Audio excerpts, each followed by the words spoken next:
Hello everyone, it's time for our program for Behind the Book with Dr. May, and of course we are talking about deep expression. I'm really hoping we get more people, that this book get into their hands and they will be able to give me their lovely feedbacks. Today's program is definitely going to be with my dear brother, Praise Fowowe. So while waiting for him, if you've read this book called Deep Expression, please let me hear your comments, your reviews, and of course, I'll be very glad to get all your reviews with regards to this book. It's all about normalizing mental health conversation by building a culture of compassion. Thank you for coming on board, Miriam Amuda, busyessence.ng, Atolale, Harris Angel. Please invite other people to come on board. We are going to have a very robust discussion on the making of Behind the Book, Deep Expression, which is all about mental health and of course normalizing mental health conversations by building a culture of compassion.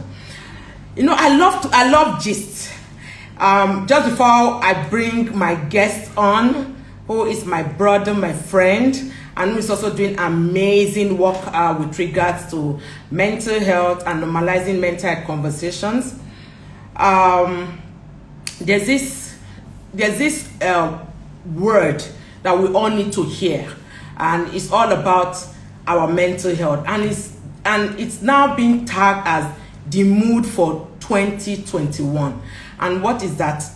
It's called languishing. Languishing is now known as the mood that a lot of us are going to be in 2021. And what languishing does generally means is just that point where you are not flourishing, but you are also not depressed. So it's more like an opposite of flourishing. So at the point where you feel, you are doing a lot of things monotonously, you feel burnt out, you are not prospering, you are not productive, but you are not depressed. So this is the mood that the world of psychology is telling us that most of us, we are going to be in that mood for 2021. So you have to ask yourself very pertinent questions. If I'm not depressed and I'm not flourishing, then what exactly am I going through? Am I feeling languished, or am I languishing, or what is it that is wrong with me? I'm going to bring my dear deep dive into this discussion just to enlighten us by normalizing mental health conversation. We do know that, health is what, but of course, there's no health without mental health. Praise is on burn. Good to see you. Good to see you. I see you. Welcome. Yes. Praise cannot be here, and it's making sure that the light is fine. All the points are well, enlightened. So he cannot come here looking all dark. So he knows what is up. He knows how to make sure that we will enjoy this conversation today. So Praise, welcome. Yeah. It's good, so good to be here and so good to see you. I mean, thanks so much for all you have done for everyone. And sometimes I don't know how you do it. I always ask myself, how does Maymunah rest? Because it's simply there for everyone. But thank you very much for all you do. Oh, thank you. There's no way. There's one thing about having a vision without people. But when you have a vision with people, it makes the journey easier. So I'm always very grateful having you and every other person on board, making this journey, easier for me, having fun while learning, and changing the world 1 second at a time, one life at a time. And we are caught out for this. So you can't run away. Yes, you can't run away from this. We are cut out from this. So let's know you, because it's also very important. Praise Fowowe. So what again about him? There's always something new about you on a day-to-day basis. So let's meet you. So for those that don't know you, they know you. For those that know you, they are reminded on why they should even know you the more. Yeah. So let's meet you. Well, I love to describe myself as a curious soul who is asking questions and who is looking for simple solutions to complex family life problems. That's the way I love to describe myself. So I look at what is happening. I have a different perspective to them, and I find out why can't it be done. Then I go into research, come out with solutions that can help people attain their mental wellness and enjoy their family life bliss. Basically, that's what I do, and I lead the team at the Institute of Family Engineering and Development Africa Yeah. as the lead researcher. Basically, that's the simplest way to describe me. So simple but so complex. That is just the truth, because leading an institute, we know what it is. You know, that means there's so many people in that tribe, so many people that are changing their lives, and those people also changing the lives of other people. So it becomes like a vicious circle of lives are being changed on a day-to-day basis, just for the fact that you have an institute where people come for certification, and of course, you know, getting people more aware in discussing this very, in quote, topic where people don't want to talk about, people don't want to identify with it, people don't want to associate with it, but you are making it easier for people to come out, talk about it, and, you know, and just understand that, look, we all have mental health, right? But the truth is that we don't all have mental illness. So why are you running away from the word mental? Why are you running away from the word mental? There's mental anyway. Whether it is health or mental illness, there's mental anyway. So don't run away from the mental. Run away from the illness, because it could be mental health. Is the illness, the disorder, the challenge, the issue that you should run away from? And of course, there are many ways that we are all talking about how you can, you know, build that. So my first question to you, Praise, because having an institute, you are training people, certifying people, and they are also you know, doing great things, you know. So in your own word or in your own space, with what has been happening over a period of time, COVID happened, then of course we are all facing as Nigerians, insurgency, kidnapping, but all the other things that comes with it, and what have you, you know. What is the most promising recent development that you have seen in recent times that we can all use to treat or manage breakdowns or emotional traumas? Because knowing fully well that trauma is one very, like a constant K for almost everybody we see. Trauma is somewhere before, during, after in their lives. What is that most promising, or what are the most promising recent developments that we can use in dealing with traumas? Okay, thank you very much. Profound question. Recently, and what is most prominent for me that I'm beginning to teach people, which has really helped them, is the capacity of the human mind to ascribe a meaning to whatever is happening, and a meaning that is empowering. So there is the circle of success that Anthony Robbins taught many years ago. You know, and I found it very, very useful lately, and it's being used in a lot of fora right now, to say if you create a square and you divide it, you know, into 4 places, at the bottom top, you have the human potential, which is limitless, right? At the bottom left, right, you at the bottom, I mean, at the up right left, you have the human potential. At the bottom down left, you have the beliefs and the conviction. Now, at the top right, you have the action. Then at the top, I mean, at the down right, you have the result. So usually, we realize that when people look at their potential and they look at their result, it can be very frustrating, especially in a culture like Nigeria. You know that, Maymunah, if you do half of what you do in some other countries, you are a national hero. They will almost put you in a museum to say, let us be worshiping her, right? But you now find yourself in an environment where you know your potential. Then you look at your result. It's like someone who is capable of earning 1 billion, but who is earning 10,000 naira. Yeah. Right? And that can totally mess up your sanity. Now, but the person is not likely going to process to say, what is my belief that is producing the action that is producing this result? So here is the sabotage that I found out. So you ask someone who says, my potential is to be a billionaire. And I left school, very brilliant, I can be a billionaire. But what is the person listening to that is forming his beliefs? Exactly. So he wants to be a billionaire, but everyone is listening to are people telling him, you may die tomorrow. Oh, witches are pursuing you. Village people after you. What is reading that is feeding his mind cannot produce the result compatible with his potential. Yes. So what I begin to teach people is to say, become the policeman of your life in a way that any information that doesn't align with who you want to be, right, begin to blank out. If it's a conversation, excuse yourself. If it's a meeting, excuse. Once that discussion is not in alignment with who you want to be, others can enjoy it. It's not for you. You need to get up and go. Right. So that's one.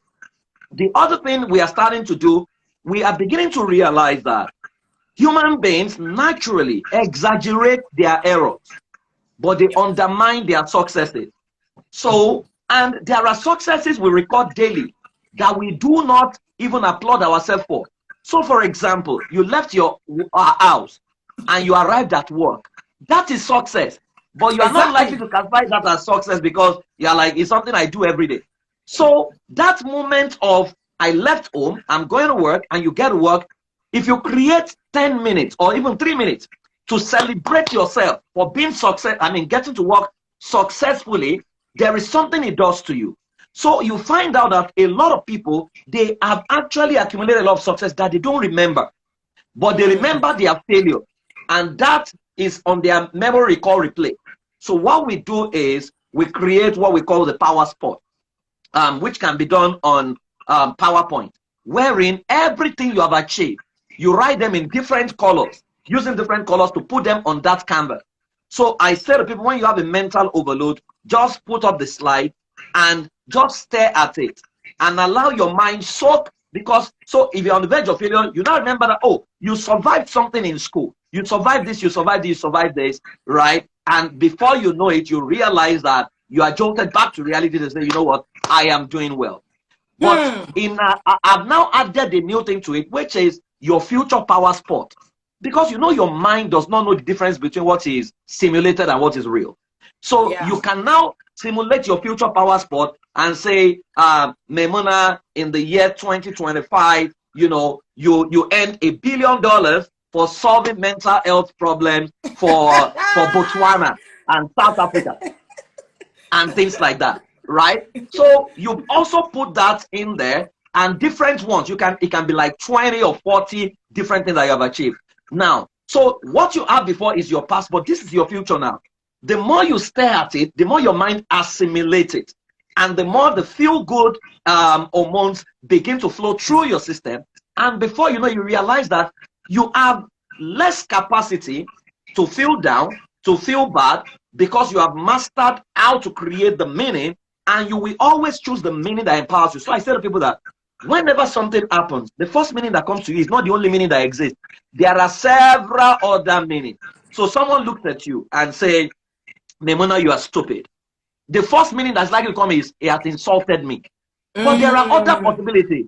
It can be the person is troubled. It can be the person is acting. Maybe he's acting in a movie called The Angry Husband, and now he's reacting.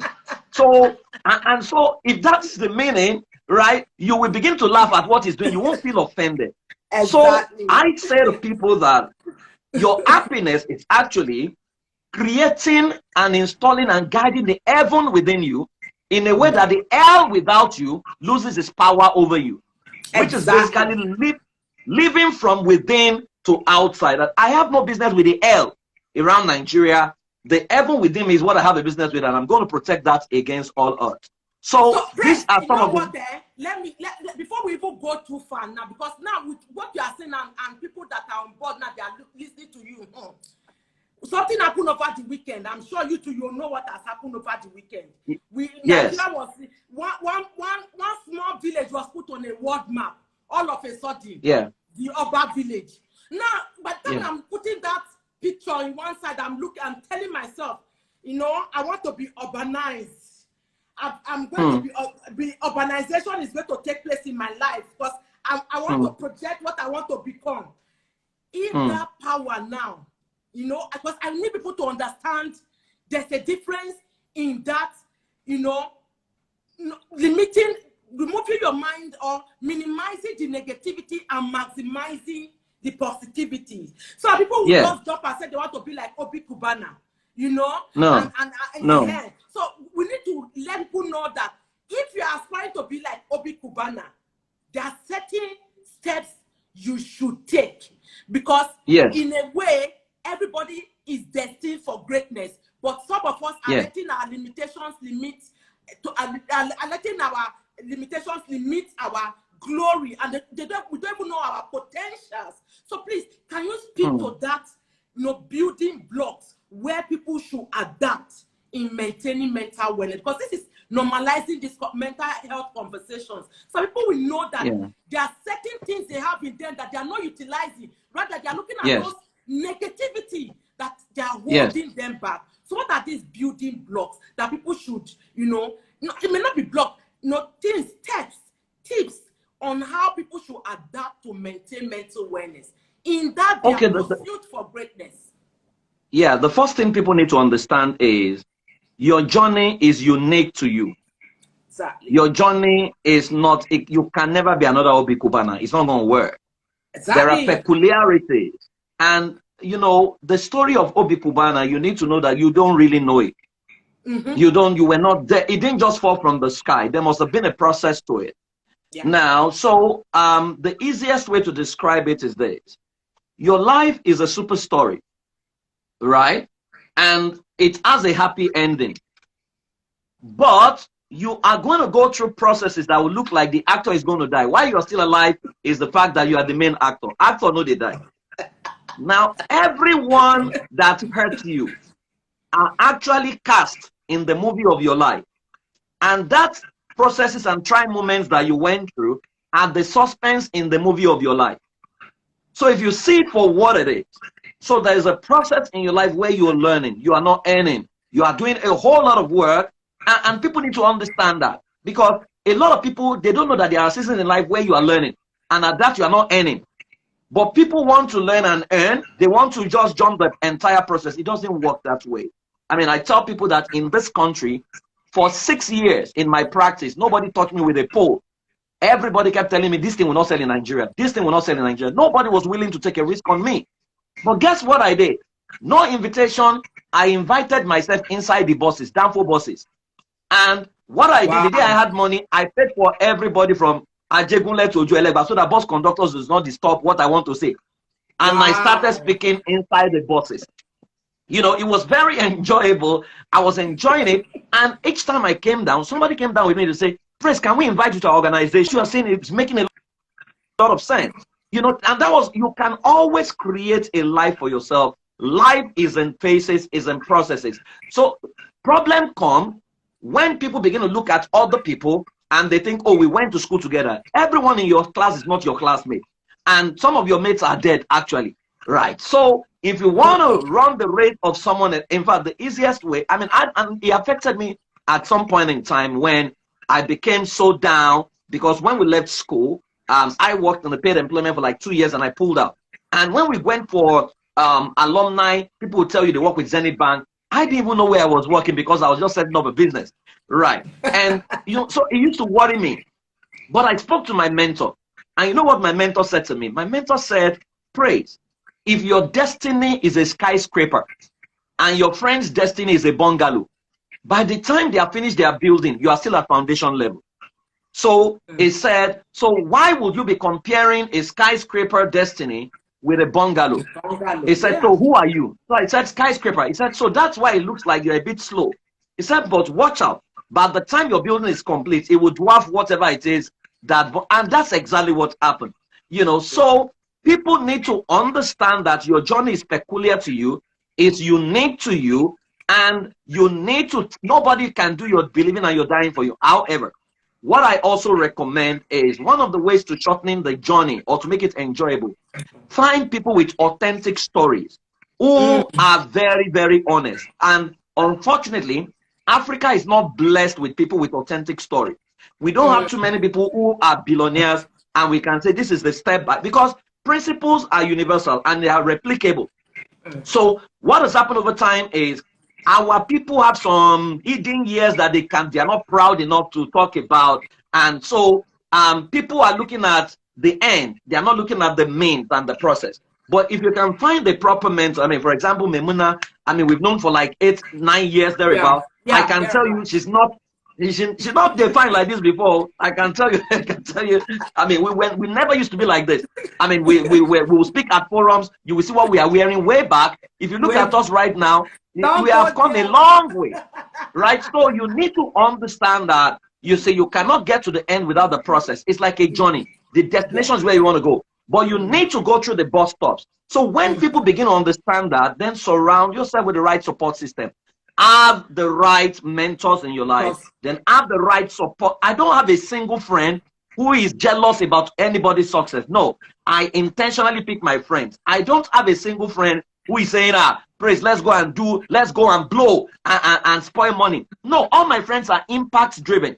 They want to affect humanity, right? So when we even make money, we know that money is, we are stewards of money to help humanity. So we are not those kind of people that say, oh yeah, Maymunah, let's go to your village. Let us spend money. I don't have friends like that. So you need to know and it doesn't mean that people who have those kind of friends, something is wrong with them, but you need to know you. Who are you? I think that's the biggest problem people are never able to resolve. Because when you don't know who you are, you will try to be everyone. At the end of the day, you will lose yourself. So who are you? Who do you want to be? What will be comfortable for you? What are you okay with, right? Once you highlight that, then it wouldn't matter what anybody is doing. You are confident in yourself, comfortable in your skin, and you are secure within yourself. I think those are the basics that people need to understand. Mastery of self becomes very critical to every other thing. But also, I must add that happiness is not something that happens overnight. You need to script your happiness. So I say to people, there are little things I do. For example, I throw parties every day, like 10 minutes. I dance like a child. You need to script your happiness. You need to be intentional about it. Before I sleep, I watch a luxury video, you know, of maybe the most expensive house in the world. I just watch it for fun. There is what that does to me. When I wake up, what I'm listening to. You need to script your life in a way that you have no room for jealousy. You have no room. You only have room for inspiration. And you are even inspired by your own story, by your own success, and you are surrounded by friends who inspire you. Very important, Praise. In fact, you know, when you say steward of money that impact, that is just it. You just need to understand who you are. And that's one question a lot of us are missing. Who are you? So that you won't just become every other person, not yourself. Yeah. And by the time you realize who you are, nowadays I teach this principle. And of course, you also understand this principle. This principle of every day you wake up, ask yourself these pertinent questions. Because it's not every time you wake up happy. That's the truth. It's not every time. Sometimes you wake up, you are just moody, cranky, irritable, so many other things. And I tell people, I say, look, because we are talking about normalizing mental health conversations. But have you started with yourself? And how do you even start with yourself? First thing, how am I feeling? Ask yourself, you know, how am I feeling? I mean, am I okay? Okay, no problem. But if you are not okay, what am I feeling? Am I feeling anger? Am I feeling bitterness? Am I feeling resentment? Am I feeling overwhelmed? It may be multiples of emotions. It may be one. Yes. But then you know what you are feeling. The third question is, why am I feeling this way? Maybe that day there's something you need to do. It doesn't come through, or there's somebody who has made you. But then you know what you are feeling, why you are feeling it. It's easier for you to start building options on how to help yourself. If it is money, okay, this one is not pulling through. What are my other options to make money? If it is this person that is making me angry, there are over 7 billion people on earth. If one person is making you feel bad, it's one person. What happened to the other 6 billion and something? Exactly. So why do you want to, kill yourself because one person says you are not enough, one person says you are useless, one person says you are an idiot? So that just synchronizes with your saying that we need to know who we are. Because when you know who you are, what am I feeling? Why am I feeling like this? And what should I do to ease myself from all that? It makes a whole lot of difference. But again, we all know we are in the same sector.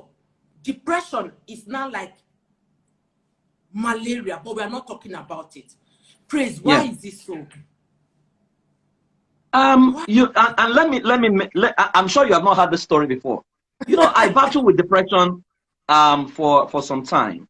I experienced serious burnout, and there were things I had done many years ago that, based on what the worldview of the religious belief I am in and what I was taught, that there are things that you have done, it begins to trouble you for the rest of your life. So I became burdened, that I lost memory of everything I've achieved.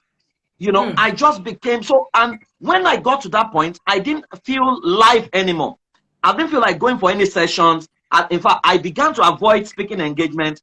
I would lock myself up inside my room and sleep all day, and so I began to realize that, praise, something is going on here. And so I spoke to her. I said, pray. There's over the devil. The more I prayed, the more I lost the essence of life. I didn't want it anymore. Until I summoned up courage. And I'm surrounded by friends who are therapists and mental health. And I just called one of them, a psychiatrist, to say, I need to see you. And I sat in front of her. And the first thing she said to me was that, when was the last time you cried? Or you grieved or something? Then it dawned on me that when my father died, I did not cry. Then I lost 2 mentors in similar circumstances. In fact, the last one was Dr. Miles. I was in Bahamas expecting to have dinner with him when his plane crashed on his way to where I was, where we're having the conference. And I did not cry. So I did not grieve over time. And meanwhile, here am I who listen to other people's story. And that's something I always tell people. There's a way you can listen to people's story, especially if you are passionate about what you do. Their story begins to replicate itself as your story, and you are not aware. And your mind begins to interpret. So I had to go through therapy. I had to stop everything I was doing and follow the instructions my therapist gave me. It took me a longer process, but I eventually bounced back. So a lot of people think, our attitude, we learn a lot from our song. So when people hear mental health, what comes to their head is Kolomenta, Kolomenta. You know that song now, Kolomenta, Kolomenta. Then the religious institutions are not helping matters. I see pastors, I see Islamic clerics talk about depression. You don't know about depression. You need a mental health professional to come and talk to your people about depression. But so they make it look very mild. They make it look like, it's a demonic oppression, and so you need to pray, you need to fast some more. So then they will not make call, if you are here, you are depressed, you come forward. Then they pray for people and say, now go. The joy of the Lord is your strength. I sit where I'm sitting and I'm boiling to say, do you know what you have damaged these people? Or someone is battling with unforgiveness and you say, go and call the person that is offending you right now. They don't understand that healing is a process and it differs from one person to the other. As a matter of fact, you can have different clients and different approach for them. So because people learn a lot from the religious leaders and from the society, so you find out that we are comfortable to say I have a headache than to say I have depression. But there is no wellness without mental health. That if your mental health collapses right now, nobody can bail you out. Exactly. So we begin to see shades of manifestation. Like I was sharing at the book launch, there was a lady who began to give prophecy to everyone. She was no longer sleeping. Prophecy, people will line up. She'll be giving them prophecy 24/7, telling them what. I knew that something had gone wrong with this lady, but everybody said, oh, you know, she's a prophetess. She's a prophetess. Until she had a nervous breakdown. She's still on medication till today. Right? So people need to begin to understand, and I think maybe when many of us begin to share our stories, right, it will help people understand that it's not a big deal. It's like having a headache. I went through therapy. I sat with a psychiatrist. I was analyzed. They told me what to do, you know, and I followed the entire process. I ran through many sessions. So it's not a big deal. It can happen to anybody. Right? And so I have learned over time now how to man, because sometimes I see I have mental overload. I know exactly what to do. I know the people to run to. It's not a big deal. I mean, I don't see that. So we need to normalize it. And like I said, if there is any institution that can help us normalize this conversation, it's the churches and the mosque. Incidentally, every church has got a member who is a psychiatrist. Every mosque has got a Muslim who is a psychiatrist. Why are we not using them? Do we think that we are less spiritual? Praise. I think that is where we need to get to. I think that is where we are. Even if we are in this space, right? We are like a drop in the ocean. And we will drown because we are just very few. We are just very few in the sense that we can only do just a little in our own spaces. Yes, we are trying. A lot of burnout can affect us because we are trying to even do much more than is even needed. In fact, that was even the genesis of this book, because I know I can't be everywhere. I can't be talking to everybody. But if people can have a piece of me and find, understand some self-help tips and some challenging questions that will make them to go and get help, is very important. Now, let's narrow it down to our religious institutions. Praise, you and I know that they are our biggest, you know, they're supposed to be our helpers. That is the truth. To help us normalize these conversations, to also help in spiritual awareness, to also encourage people to go and seek for help. But is the other side of the coin. They are the ones making people go and fast and pray, go and go and meet that person who has offended you to seek for forgiveness. It is much more than that. So how do we get our religious institutions to be on this table? Because it's as if they have exited the WhatsApp group that we are in, and we need to bring them back. We need to bring them into this WhatsApp group so that they will know that there is room for spiritual awareness, but there's also room for emotional and psychological awareness. How do we get them to buy into this conversation? I think, I'm not sure we can get the older generation of pastors and imams. But a new generation is rising. I can see Rume somewhere in this conversation is a pastor. And I know that if Rume wants to talk about mental health in his church, he's going to bring a psychiatrist. We are beginning to have a pocket of new pastors and new Islamic clerics. I mean, I know that Pastor Godman in his church, for example, they have a professional counseling team with trained specialists. I know they make a lot of, but we now need to have more of those people and get them to mentor others, because the problem I see with a lot of spiritual leaders is insecurity. Because, in Africa, many people defer to them as Bobonshe, all-solving, all-knowing. The man that can solve every problem just by waving a magic wand. And people have built an empire on that belief over time. So it will look like it's no longer powerful when you begin to bring a psychiatrist to come and educate your people.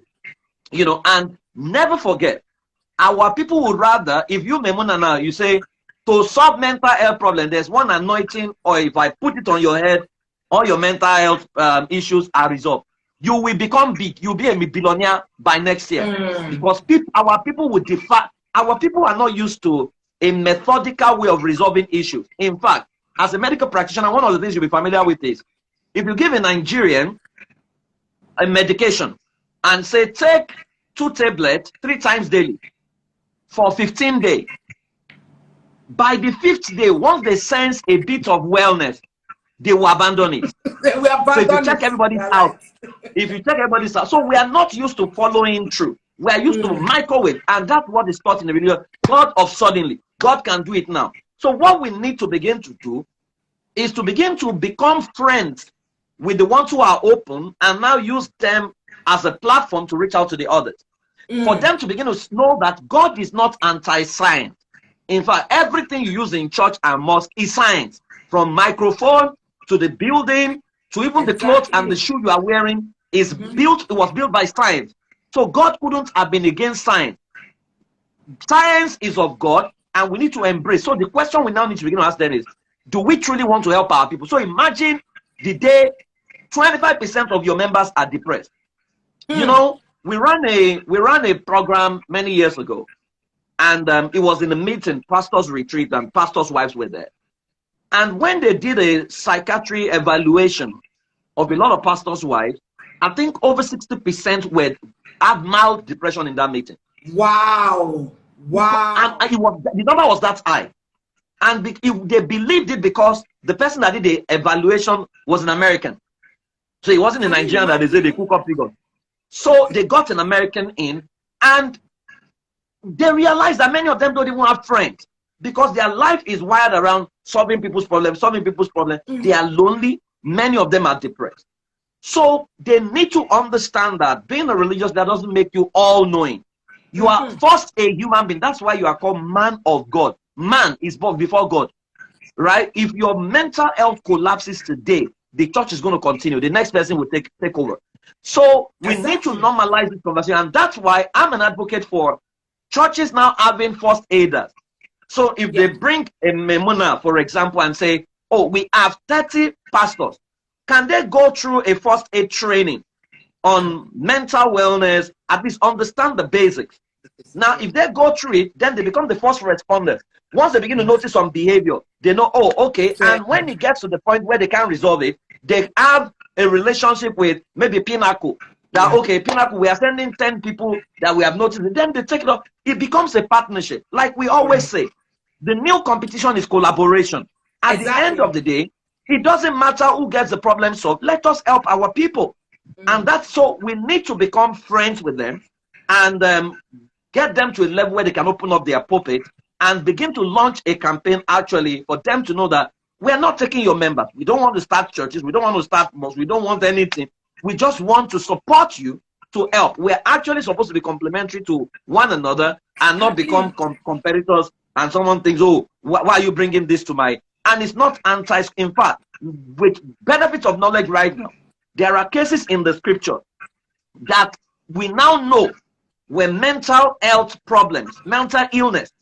But because way back, they didn't have some of the tools available right now, they couldn't, they just thought, oh, a spirit from the Lord, you know, he became demonic. He now began to talk like King Saul in the Bible. That's a classic case of depression, you know, but because they didn't have all those tools way back, they just thought, oh, it was the spirit of the Lord that left him. Then he now began to misbehave and he began to behave like a madman. No, we know that's the mental health problem right now. So I think we need to find forum where, and that's why you see, talking to the mass audience is one level. Talking to the people who speak to the who control the mass audience is where we need to go. Once we get the buy-in of the pastors and the Islamic clerics, the chief imam, then it becomes very easy for them to now invite people and say, oh, can we even have a panel? Can you educate our people? So that then you now train your people so that when they have issues, they know exactly where to go. And I think that's what we need. And like I always say, you don't have hospitals on every street in Nigeria. But you have churches and mosques in almost every street in Nigeria. So it means that is the only institution that is all over this country. So can we maximize those institutions by having trained people, trained manpower in all those places who actually sit and help people regularly? If we do that, because we can't even wait to, how many psychiatrists do Nigerians produce? What's the ratio of mental health practitioner to one except you're going to die? So praise is one psychiatrist to 1 million Nigerians. It's not possible. Truly, it's so not. You can imagine. So we need, and that's why I always say to some of our colleagues that Nigeria is not America. we now need to do first aid training for Yes. as many people as possible, so that at least they know first respondent intervention that they can met out immediately they begin to observe. And that will also give us data, because we now create a reporting line where we now have actual data of how many Nigerians are having these issues and what we're beginning to do. And that's the only way I think we can resolve this issue. I think, to praise, you know, you've been behind the scene. I know you have been pushing, you have been encouraging, you have been almost shouting, you know, sitting me down like, Maymunah, listen, hold your 2 ears, start this mental health first aid training. The truth is, it's more and more glaring that this is very important. I'll give you 2 scenarios.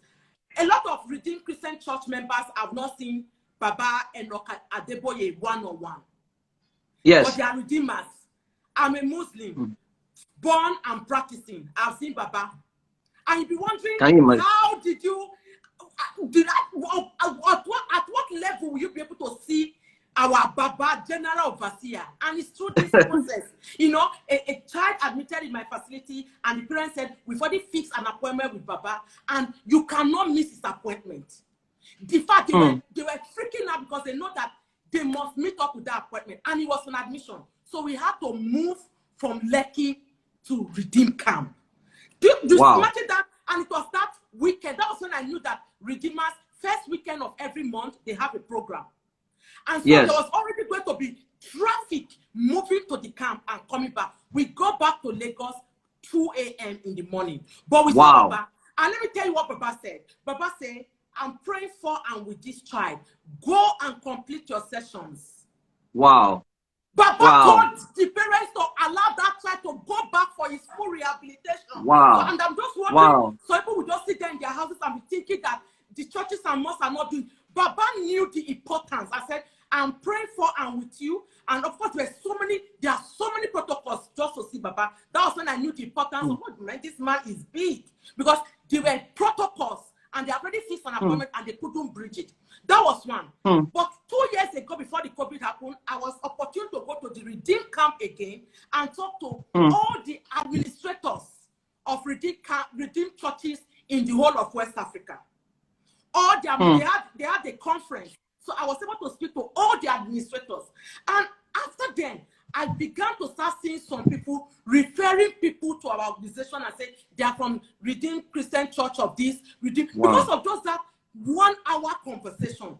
So I strongly believe that with first aid, you know, getting our churches and mosques, religious organizations, get your members, at least the most important members that see the Congress, that see the people in your congregation, that are empowered to do the therapy and the session, to be equipped with at least the basic skills as a mental health first aider. We will begin to start seeing, we will begin to normalize these mental health conversations better, because they see more of the people we are supposed to see than us. How many people do you see in a week? But the pastors, they have list of people on, you know, that they 40,000. Some of them have 200,000 members. If you are seeing 10 people in a week, it's too much for you already. But they are there to see thousands of people. But when they are equipped with this mental health first aid, I strongly believe this normalizing these mental health conversations will be much better. You know, it will transverse generations. You know, it will break that barrier. It will encourage help-seeking behavior. It will encourage people to speak up and speak out and seek help from the right places, the right people, and the right time. We are not here, myself and you, saying you shouldn't go to church, you shouldn't go to mosque. We are saying, in as much as that is good, if you need more help, this is what you are supposed to do. This is how you are supposed to do it. Go. You need medication. A psychiatrist is the only one that can write medication for you. A psychiatrist can't even do that. And I think you need to also know how to, you know, how to decipher the differentiation between a psychologist and a psychiatrist and a therapist, so that people will not just mumble all that up. And also the professionals themselves. I think the professionals themselves must also, because if you are a psychologist, you must know your limitation. And you must know at what point to bring in a psychiatrist. Because our people also, I don't know, maybe it's low self-esteem. You know, what you can do, you can do. What you don't understand, you don't understand. Don't play, you know, draft on people's lives. right? Yeah. And so, because I think, you know, in the mental health space, the name Nigerians dread the most is psychiatry. Yeah. Because their exposure to psychiatrists is yaba left. That's the only thing that comes to their mind. Yeah, So right. once they hear a psychiatrist, all they think of is the person done mad finish. You know, and that's not what it is. So I think we need to begin to give orientation to say that a psychiatrist is not someone who takes care of people who don't enter market. Exactly. Right? Because that's the way people think. So they are comfortable to go to a psychologist and go to some even they will go to coaches, they'll go to pastors than to come to a psychiatrist. But there are things, areas that only a psychiatrist can help you. And I think we need to be comfortable, you know, referring people to psychiatrists and getting them to seek before psychiatry. Yeah, very important, very, very important. Before we round up, Praise, you know, we'll be talking a lot about our religious perspective, the role we need to play, how we need to, you know, make things easier for people to access, you know, help from the right places, the right people, and of course, the right time. Looking at what has happened over time, COVID now with everything that's happening in Nigeria, and I remember there's one tweet that went viral and said that 70% of our prayers are answered when we go outside the country. Hence the reason why, hence the reason why, you know, people don't even seek for God much more when they are outside the country. But when we are in Nigeria, we are embedded in it and all that. Do you see an increase in the rise of mental health related challenges in this period more than before, being in this space? I didn't get that. Can you? The line was breaking a bit. What was the question? Okay. Yeah. Are you seeing more people dealing with mental health challenges now than before? Yes. I mean, it's especially with the lockdown. You know, people had outlets before the lockdown where they could go to church, they could go to one bed, they could go to all kinds of places. I know during COVID lockdown, I knew couples who had been married for 29 years. Who told me that that's the first time in their entire marital years that they will be in the same house for 2 weeks and nobody's going out. So people couldn't relate. They couldn't understand it. So what I said to people is that COVID was the examination that showed all of us our report card of where we are when it comes to human relationship. And so a lot of people can't, because we are social beings, so people couldn't relate. And you live in a Nigeria where there is no power, so they say you can't go out. Let's even say they have TV, power to watch TV. At least they will have other things that can distract them. So there is no power, there is heat, and people are locked down. There is no food. And never forget that many of the WhatsApp messages that went viral were also messages that were laden with fear. Yeah. From they are coming to 5G is the Antichrist, to vaccine is going to write your name, they are going to control your life. So people became petrified. And adding that to the fact that they couldn't go to work, they couldn't do their normal business, you know, so there was an upsurge in mental health cases. In fact, I was thinking that period, government would do something, maybe a show that people can watch regularly and discuss mental health all through the COVID period, which I didn't get to see. Of course, I knew there were toll-free lines that people could call, but not many people even had access to credit or whatever, you know. So right now, what we're dealing with regularly, the post-COVID trauma that people are going through, in fact, we have people who are dealing with serious grief. People who were the ones who had COVID, but they didn't die, but they brought COVID to their family, and the person who became infected died. Some are killing themselves with serious guilt. So you have a whole lot of people who are dealing with it. Some are suppressing it, but regularly now I talk to people. In fact, my inbox is full with people saying, I want to kill myself. I am tired of this life. Nothing is working and blah, blah, blah, blah, blah. So there is an upsurge because unlike other countries, they were palliative by government.